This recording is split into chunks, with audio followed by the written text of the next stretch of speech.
understanding bias is really important just in life in general. And so in history class, you get to do this a lot. So obviously the person who painted this was really pro-American and thought what was happening was good, right? It should happen. And so a lot of times if you see a news report or read an article, that person will have bias too, whether it's like for something or against something. Very rarely in the media today do you have someone who's just reporting the facts, what's known. There's usually some angle that they're trying to convince you of. So even if you agree with them, it's good to ask like, okay, what's the other side to this story? What is this person not telling me? Why are they trying to convince me of these things, right? And so like, even if you don't like history class, which don't tell me if that's true, it'll break my heart also, but those skills are really important for you to have, all right? So you can understand when people are trying to trick you or convince you of things, at work, in your personal lives, in college, in high school, all these skills of understanding bias and being able to analyze things will help you a lot, okay? And then so at the bottom there it just says manifest, which means like clear or obvious or to show something, and destiny means your future or fate. So in America they would just have hundreds of thousands of people all of a sudden, and they're just like, if we just push them west and keep pushing them west, all this land will eventually be ours. We'll just take it. We don't need to get into that. So we talked a lot about the beaver. These hats and other things from the beaver, these were like the really popular hats. Tui, I'm going to buy you one of these one day. So tell me your hat size, okay? You're going to look amazing. Or maybe that one. But yeah, so these were like the fashionable hats of the time. And they were super expensive, really popular, just like phones. Like everyone wants their iPhone or their Android, whatever, right? Back then, certain things like fashion were really desired items. So in Europe, they hunted the beaver to extinction in Western Europe, like no beaver left, okay?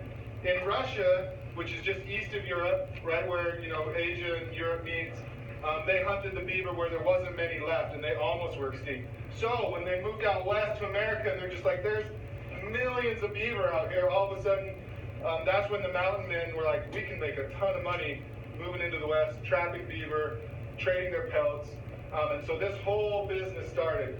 So the British started a company called the Hudson Bay Company. There was a couple other companies that were really big also that came into existence. So basically, if you had a good quality pelt, you could sell it for anywhere from $3 to $6, but sometimes as much as $10. So each beaver pelt you sold, that would be $10 then, which would be about $120 to $150 today. So think about that. If you could trap like anywhere from like 10 to 100 beaver every week, you could make thousands of dollars and eventually like hundreds of thousands of dollars. And then if you're the business that can buy those beavers from mountain men who need things, you can make millions, okay? So this whole economy started with this. Now, so have you guys ever been to like a jazz game or a movie when all of a sudden a drink costs $5, right? Or a candy bar is $4, right? So basically what they're doing is they're controlling the pricing because they don't let you bring anything in, and then they know you're going to want a drink or a candy and they charge you a lot.